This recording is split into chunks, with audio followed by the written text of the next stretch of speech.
Detroit City Council President Mary Sheffield, and I am a candidate for mayor of Detroit. Thank you for that question. So about myself, I am a daughter of Detroit, grew up here in the great city of Detroit. I am someone who truly values my spirituality, community, family, and fun, to be quite honest with you. I'm someone who loves to try to center my life around values. And so I am a purpose-driven person. I truly believe that each of us has a purpose that God has placed inside of us. And our life's mission is to cultivate that purpose and that gift and to serve it to the community. And so everything that I do, even outside of politics, and I believe politics is my purpose, but is really centered around purpose and becoming the highest and best version of myself. And so, and I found that in, again, my relationship with God, my family, my community, my friends, and also I think life is about having fun, you know, just letting loose. I think sometimes we take everything so serious in life, but we have to find a space to just relax and enjoy being here, having breath in our bodies and living this life that we have the privilege of living.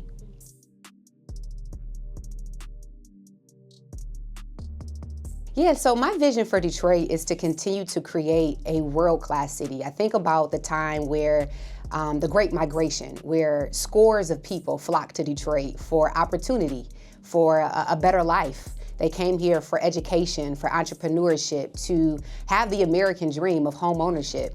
And I believe that we're at a place where we can recreate that phenomenon. We can create a city, a destination of opportunity, where not only businesses and young people and families come to Detroit because it's a place of opportunity, but those who have been here stay because they feel that their dreams can be met right here. And so my vision for Detroit is creating a city that is a place, a destination of opportunity, one where our neighborhoods are thriving, where investment is coming back to our communities, where we're creating walkable, vibrant communities of opportunity, where we have more amenities within our neighborhoods, where our block clubs are empowered, where our residents feel equipped with the resources that they need to survive and thrive. Of course, one in which there's opportunities for housing for every Detroiter, where every single resident in our city has access to quality, safe, affordable housing, no matter their income level, no matter their zip code, but they also have a path to home ownership as well. And then the third thing would be for me is a city that is economically healthy. So the economic well-being of our residents is improved. Right now, I think we still have a high poverty rate in Detroit. There's too many residents in our city that are living paycheck to paycheck. And so I think, you know, the growth of our city and the redevelopment of our city means nothing if the people of Detroit are not thriving. And so I would like to see the area median income of Detroiters increase, to see more people surviving and not just thriving.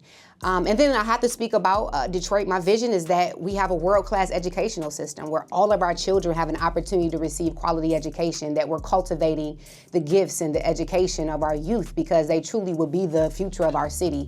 And then lastly, I would say one in which our transportation, our regional transportation and our mobility here is thriving in a way that allows young people and everyone to commute to and from all types of opportunity, not just locally, but regionally as well.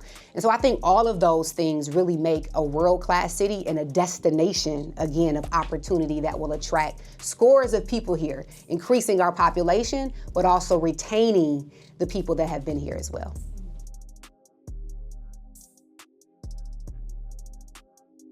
I think we have a few challenges. I think one of the pressing issues, I think, for me is I still think we have a high poverty rate in Detroit. I think there's still far too many people who are, as I mentioned, living paycheck to paycheck. There was a study that came out recently by the University of Michigan that indicated that over half of Detroiters are making below a livable wage. And so to me, again, we have Detroiters that are working, and we have people that are going to jobs, but too many people are trying to make ends meet.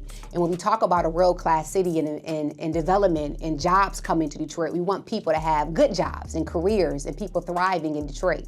So I think that is a huge issue, and my way to address that is to continue to invest in people, to continue to ensure that we're preparing Detroiters for not only jobs of today, but jobs of tomorrow, that we continue to have programs like Earn to Learn, where we're paying people to go back and get their GED and to also be a part of improving the city at the same time. We have programs like Skills for Life, where we're taking people who've been chronically unemployed for months and years to get them back into the job market, but also providing them training as well too. So I think the way to address that issue is we have to keep investing in people, investing in educational programs that will improve their quality of life. Second, I would have to just mention, I think is equally important though, is housing. I think we still have a housing crisis. Some like to say we have a housing emergency, but I think we have a lot of work to do around how we address the need for quality, affordable housing for all demographics of residents in Detroit.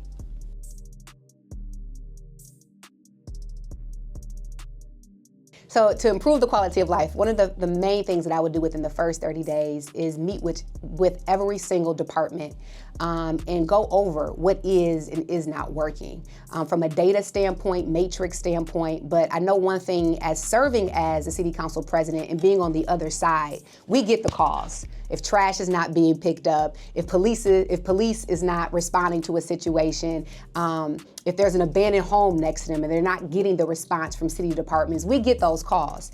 And so I really believe that customer service is so important to just ensuring that Detroiters are getting the government that they deserve. And so one of the first things I would do within the first 30 days is meet with every single department, look at what is and is not working so that we can enhance and improve customer service for residents. And then a part of that will also be about how we can initiate neighborhood city halls again, where we actually are bringing government to rec centers, bringing government to city facilities in the neighborhood so that residents can get their issues and concerns addressed within neighborhood city halls type of functions.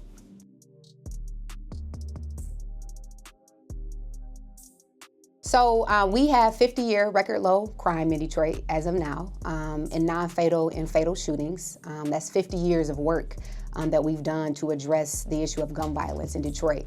But I think you are only as safe as you feel. And so we have a lot to do to change the culture around public safety in Detroit. And so first and foremost, I will continue to support the amazing men and women of DPD and our amazing chief of police, ensuring that our law enforcement has the resources that they need to be effective. We are now at 98% capacity as far as our staffing levels, which means we're finally hiring officers. Officers are actually staying within the police force, which means more bodies out in the community. And so we will continue to do that, ensure that they are properly paid and compensated for the work that they do as they sacrifice their lives every single day. Secondly, I will continue to ensure that we are providing funding for community violence intervention, which is organizations that are going out into the community right now who really try to deter violence and get into these communities as trusted voices to bring about change and connect young people with resources, job training, mental health, education, to really address the underlying social issues of gun violence in our community. So I think we have to fund more community violence intervention initiatives to address the issue of gun violence as well. I also think mental health is a big part of it. We have a mental health co-response program that we launched within DPD that allows for trained mental health individuals to go out into our community when there's a response call to a mental health call. I think we need to empower and grow that department to ensure that we're addressing that and not arresting people who need to go to the hospital as well. And then lastly, I would love to see a Office of Gun Violence Prevention. We've been talking about it for maybe 2 or 3 years now in Detroit. We didn't get it done in this budget, but I'm excited as being mayor to actually have the ability to form that Office of Gun Violence Prevention that really treats gun violence as a public health crisis, which unlocks additional funding from all types of entities to address the issue of gun violence in Detroit. I'm also a big proponent of community policing, so you can expect for me under my administration to see more boots on the ground policing, more ways in which we can expand our neighborhood police department where we have neighborhood police in every city council district. And I'm also real big on making sure that the police department reflects the demographics of the area that they patrol and that they oversee. And so a lot of initiatives around how we bridge the gap between community and police, more conversations with the community, and making sure that the police are not just in communities when something is happening, but more just events that really, cultivate a relationship between law enforcement and community are the things that you can expect from me as mayor.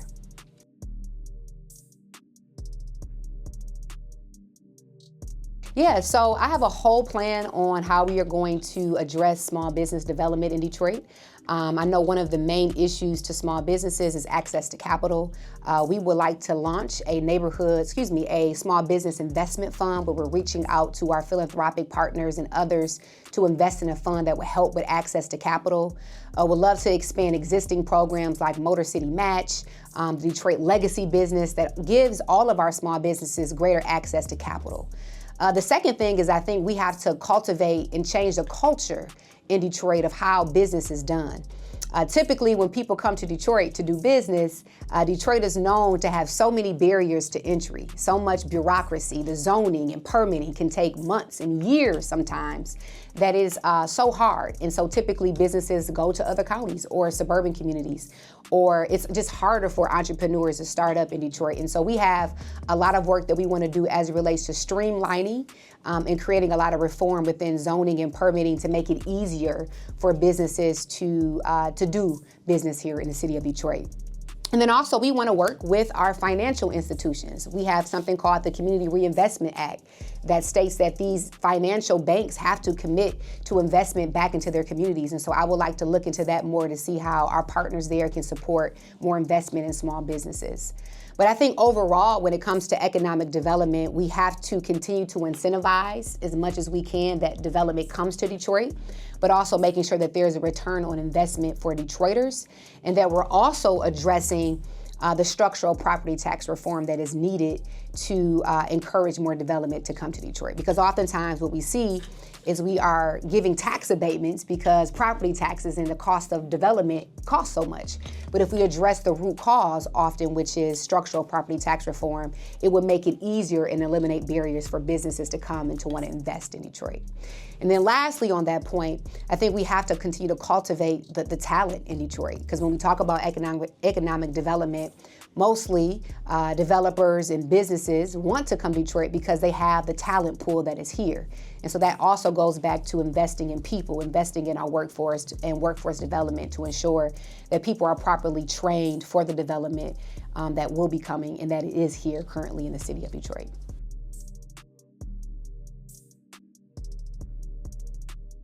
So I have spent the last 12 years addressing housing. In fact, the ordinance that I introduced is a landmark ordinance in Detroit. It really set the tone for ensuring that as development comes, that a portion of housing is set aside for low-income housing. I think the question that we face in the next 5 to 10 years is how we define what affordable is. And I think you kind of just touched on that. We are setting aside housing for affordable housing, but oftentimes that does not reflect the demographics of Detroit. And so I have proposed on the city council a Detroit area median income, right? A reflection of what affordable housing is that actually reflects that of Detroiters' incomes, but we've had some challenges with that. But I think how we address it is that as development comes and as housing is built, we ensure that it actually reflects the incomes and demographics of Detroiters. And I think we need a myriad of housing options though. It's not just very low income. We also have an issue of the missing middle, which are middle income people, workforce housing, our nurses, our teachers, our firefighters, our police officers, who also are looking for housing in Detroit too, that oftentimes feel that there's a gap in housing opportunities for them as well too. And so I would like us to address and really have an understanding of what really is the need in Detroit. Is it individuals that are making between $30,000 and $50,000? If that is the need of housing, we build more of that. And so we're really building based on the need of where Detroiters are, but also having a very intentional focus of making sure we're creating paths to home ownership, because ultimately Detroit was a place that thrived in home ownership. And I think we have to get back to that place. And so I would like to see more investment in infill housing, where we're creating new housing for Detroiters that offers them a path to home ownership. I would love to expand the down payment assistance program that gives first-time home buyers access to funding, which oftentimes is the number one barrier for home buyers, is coming up with that down payment assistance. I know that happened for me personally. So we have to create more pathways to home ownership and create avenues that allow people to go from a renter to a home buyer. I also think with housing, I have to mention this, is we have thousands of residents who are on the brinks of eviction in Detroit. And had it not been for a right to counsel that I passed, which has really protected over 4,000 families, these are residents in Detroit who are now in their home right now because they had access to an attorney throughout their legal proceedings that was allowed to keep them in their home, we would have another issue of more homelessness in Detroit. And so I think we have to have numerous programs that deal with prevention at the brinks, at the beginning of what leads to homelessness, but also providing alternatives and all types of methods of housing that addresses the myriad of needs that we have in Detroit.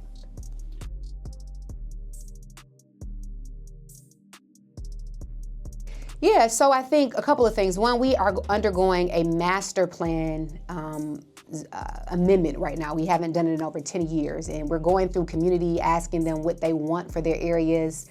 What do they see best as far as development? And I think having an updated master plan really helps the direction and guidance of how development goes in Detroit. So you kind of have an understanding of what type of uses should and should not be in certain areas and communities of Detroit.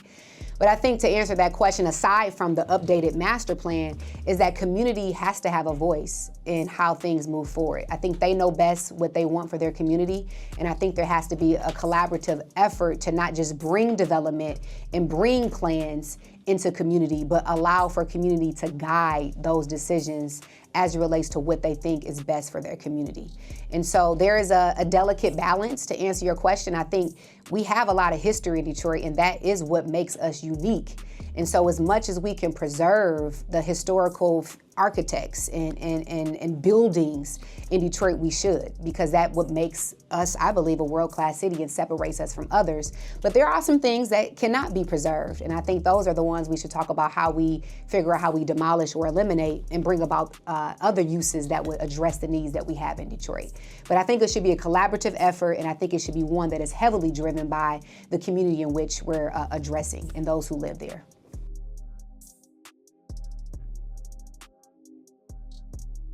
Thank you for that. So I think that education has to be a focus of the mayor. It just must be. It's non-negotiable. The mayor has to be active and supportive to ensure better outcomes for our children. And so I believe that there has to be more communication, more collaboration, and more accountability to ensure that we are addressing education in Detroit. Day one for me, I would love to see a task force or some type of coalition that is built around education and measuring the outcomes of Detroiters. And that education task force and/or coalition will be a combination of stakeholders that represent all types of educational opportunities in Detroit, from DPSCD to charter, coming together to measure the outcomes of our youth. I think number one, as you mentioned, absenteeism is one of the number one issue that is plaguing our students. And so I would love to see a focus of that task force and that coalition figure out a targeted approach that we get young people back in school. The second thing I think also is facilities, right? We have to figure out a way how to better improve overall conditions of the buildings in which our children are being educated. The third thing for me is I would love to see more of a holistic approach of how we address not just education, but the overall well-being of our young people. And so I think the city and the mayor can step in as a resource by providing more support for the social determinants of our young people. And that's creating healthy hubs, community schools, using our rec centers and libraries as hubs and resources for our young people to get the support that they need as well. And so for me, it's going to be about bringing together a coalition to have that accountability, that collaboration, in that communication that I believe is missing in a centralized location to provide the measuring of better outcomes for our young people. And then I am extremely passionate about after-school programming for young people. And so that will be a major focus for me, to ensure that every single child in Detroit has the opportunity to attend after-school programming within a 2-mile radius of their home and or their school. And so we'll be working with the Education Commission that was started under Mayor Duggan to ensure that that program continues and it grows even further to ensure that every child has access to after-school programming as well.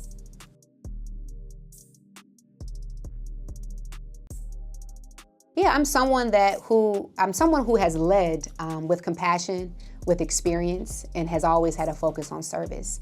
For 12 years now, I have delivered for Detroit. Not only have I occupied the space, making history as the youngest ever elected, but I've delivered over 20 pieces of legislation that has changed the trajectory in the lives of Detroiters. I'm someone who has been able to balance, right, both community and people, business and people, which I think is hard to do, and have been someone who has proven to be a bridge builder and really bring the two together. And so I believe in this very critical moment in Detroit, we need someone that is not just heavily focused on business and development, but who can equally be a voice for community and people. And I've been proven to do that. I am someone who knows government, who has relationships, who has been able to understand the intricacy of how city government is run.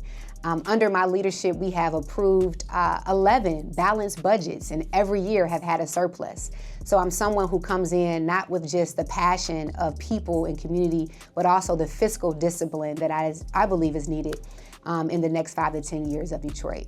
And so I am someone who is well trusted in the community. I think community definitely trusts and believes in me as a voice for them, but also who can go into a corporate office or sit with business and be able to bridge that gap, which I think is so needed. And so someone who has always been a uniter and not a divider, and I think I've proven that over the last 12 years of my leadership.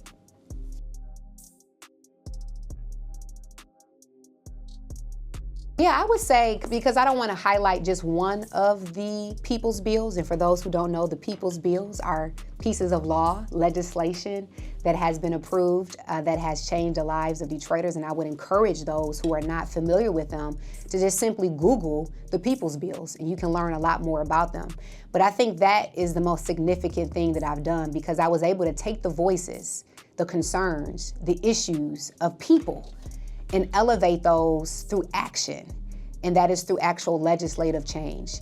And so when we talk about the inclusionary housing ordinance that mandates affordable units in Detroit, or right to counsel that is giving free legal representation to women and children and families in Detroit so that they're not evicted, when we're talking about reducing parking fines for Detroiters who get parking tickets, or creating neighborhood beautification grants for our block clubs and organizations to have access to grants to beautify their communities, or even giving legacy business owners access to grants, right, who've been here through the good and the bad.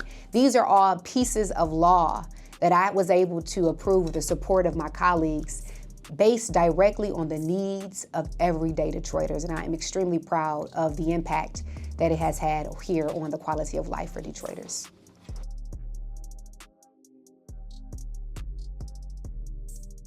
The most important lesson that I've learned in my political career, I think collaboration and teamwork. There is nothing that you can get done on your own. And there is going to be a need for strong partnerships in the growth of Detroit. The mayor is not going to be able to do it by him or herself. They're going to have the support of council. Our budget alone won't be able to address all the needs that we have in Detroit. It's going to take our private sector community, the state of Michigan, and the federal government. And so what I've learned is that we single-handedly cannot do it by ourselves, and that this really is going to take a village, is going to take the support of everyone to ensure that the growth of Detroit continues. And that's not just from a government standpoint, that's from the community. I think oftentimes we look at elected officials and look at government as if it's all of their responsibility. But I think a part of what I want to do is empower people and empower community as well to ensure that they also have a role when it comes to education, when it comes to our neighborhoods, and when it comes to the growth of Detroit, that we all have a role in the betterment of the quality of life of Detroit.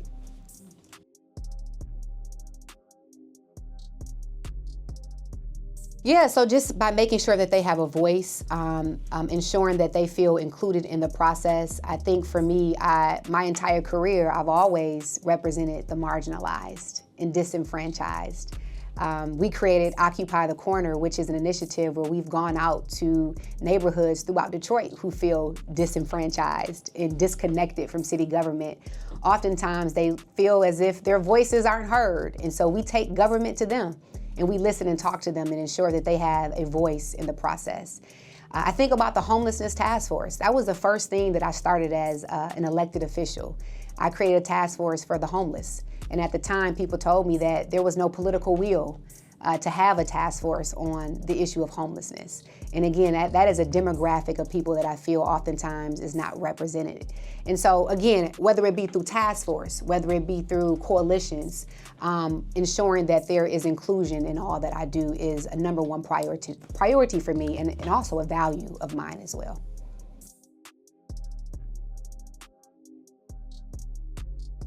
Yeah, well, we took a bold step this past budget. We allocated almost a $20 million increase in DDOT's budget, which was the first that I've ever seen in my 12 years on council.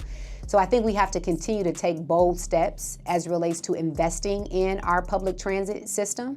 My main focus will always be on reliability and frequency, how we are increasing the amount of routes, implementing bus rapid transit, more service up and down our commercial corridors, the ability to connect regionally. And so that's not just having stops within Detroit, but connecting with SMART and RTA to allow us to, for Detroiters to have access to opportunities outside of Detroit as well.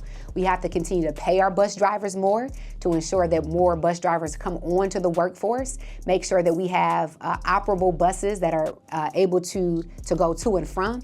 And so it comes to investment, to be quite honest with you, and I will continue to invest as much as we can in DDOT to ensure more reliability and more frequency.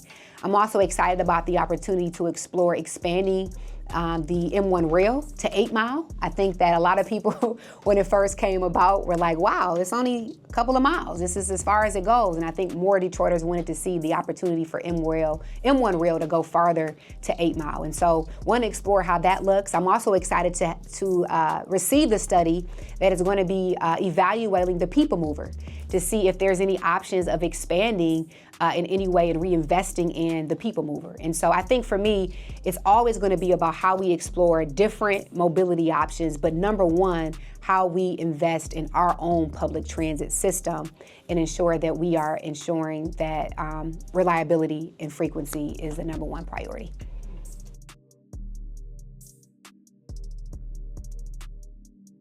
Yeah, so we have a number of environmental organizations and groups that I've had the opportunity to work with that have several recommendations that I think we as a city can implement, whether it's from a development perspective, ensuring that we are incorporating as much green infrastructure in our developments, to things like our benchmarking ordinance that allows us from in every contract, we're trying to monitor how we are incorporating more green into the contracting that we're doing. And so I think just making sure that we have benchmarks, that we are intentional about being more aware of how we're utilizing different things to be more environmentally friendly.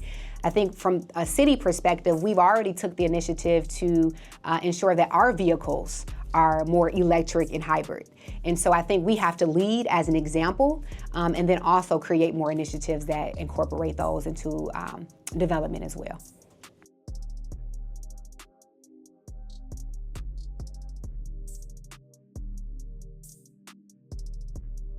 So I think fiscal discipline, and you have to understand that there's only a finite of resources that we have in a myriad of issues. And you have to be honest about that to Detroiters. One of my main objectives at this moment is how we diversify our revenues. And I've been talking about this for years in Detroit. Prior to the ARPA funding, American Rescue Plan money coming to Detroit. We do not have enough revenue, I believe, that comes to Detroit that capitalizes on the economic activity that is happening in Detroit. And so how will I address it? Number one, we will continue to eagerly and aggressively look to diversify our revenues. We've talked about a local sales option tax, an entertainment tax. There's a myriad of ways that we can create additional revenue streams to Detroit that will offset some of the revenue that we won't be getting. I think we have to continue to look to our state and federal government for new revenue streams that can come to support numerous initiatives. But I think ultimately, again, it's about being creative in our approach. And I think the number one issue is we have to diversify our revenues. And so I'm excited to have those conversations. We're doing it now, working with partners in Lansing to figure out what that looks like. But there are numerous Detroiters that I've spoke with that are also in support of figuring out different ways that we can create different revenue streams to Detroit.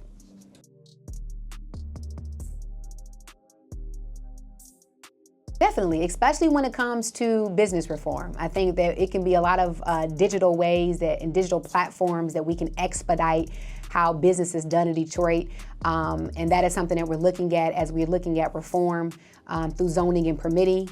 I also think when it comes to customer service, we've talked a little bit about how maybe AI can be used on our website. If you have a question, type it in and it comes back to allow quick responses to residents and customer service. So I think there's ways to incorporate technology to create efficiencies and enhance customer service, all of which I think needs to be looked at carefully to ensure that it's being done in an appropriate way. But I would love to explore more ways that we can digitize and create more technology to enhance and improve customer service in Detroit.